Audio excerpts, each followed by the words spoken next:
നമസ്കാരം. ഗിരീഷ് ആൻഡ് സൂര്യ വ്ലോഗ്സിന്റെ പുതിയ എപ്പിസോഡിലേക്ക് എല്ലാവർക്കും സ്വാഗതം.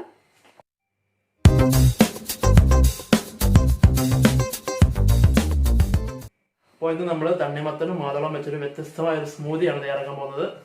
അതെങ്ങനെയാണ് ഉണ്ടാക്കുന്നത് നമുക്ക് നോക്കാം. ഇപ്പോൾ സ്മൂതി തയ്യാറാക്കാനായിട്ട് ഒരു മാതളം വൃത്തിയാക്കി എടുത്തിട്ടുണ്ട്. അതിൻ്റെ കൂടെ തന്നെ മത്തനുണ്ട്, നമുക്ക് വെട്ടി വൃത്തിയാക്കി എടുക്കണം.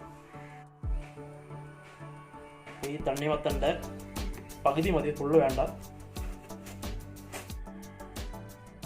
നമുക്ക് ഈ ഒരു പീസ് മതി.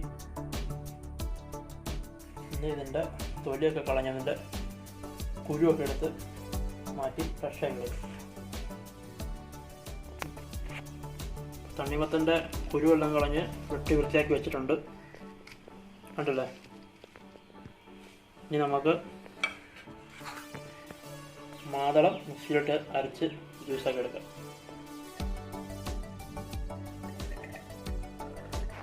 അപ്പോൾ മാതളം നല്ല അരച്ച് വൃത്തിയാക്കി ജ്യൂസാക്കിയിട്ടുണ്ട്, നമുക്കൊന്ന് അരിച്ചെടുക്കാം.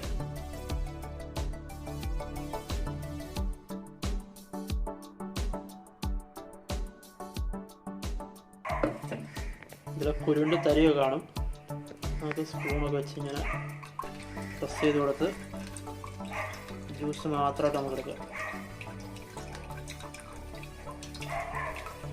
ഇനി നമുക്ക് നേരത്തെ നമ്മൾ വൃത്തിയാക്കി വെച്ച് തണ്ണിമത്തനും കൂടെ ഇതുപോലെ അരച്ചെടുക്കാം. നമ്മുടെ തണ്ണിമത്തൻ നല്ല അരിഞ്ഞ് ജ്യൂസായിട്ടുണ്ട്.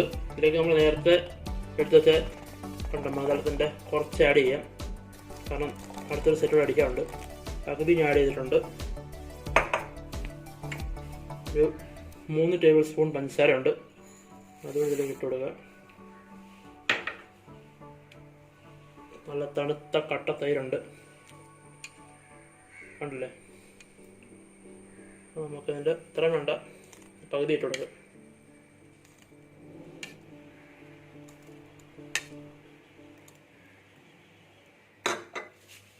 ഇനി ഒരു 4 ഐസ് ക്യൂബ്സ് കൂടെ ഞാൻ ഇടുന്നുണ്ട്. ഇതെല്ലാവരും ഇട്ട് നമുക്കൊന്നുകൂടെ ഒന്ന് അടിച്ചെടുക്കാം. നമ്മുടെ സ്മൂത്തി റെഡി ആയിട്ടുണ്ട്. ഒരു ഗ്ലാസ്സിലേക്ക് മാറ്റാം.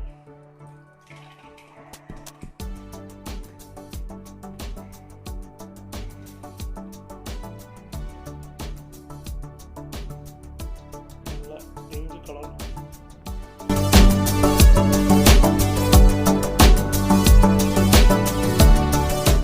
നല്ല അടിപൊളി തണ്ണിമത്തൻ മാതളം മറ്റേ സ്മൂത്ത് റെഡി ആയിട്ടുണ്ട്. എങ്ങോട്ട് നോക്കിയേ, സംഭവം അടിപൊളി. അപ്പൊ എല്ലാവരും ഒന്ന് ട്രൈ നോക്കുക. നമ്മുടെ ലസ്സിയുടെ ഒക്കെ ഒരു ടേസ്റ്റ് ഉണ്ട്. അതെ അതെ അതെ. അപ്പൊ എല്ലാവരും ട്രൈ നോക്കുക, അഭിപ്രായങ്ങളൊക്കെ അറിയിക്കുക, ലൈക്ക് ചെയ്യുക, സബ്സ്ക്രൈബ് ചെയ്യുക, ഷെയർ ചെയ്യുക. അടുത്ത വീഡിയോ ആയിട്ട് വരാം.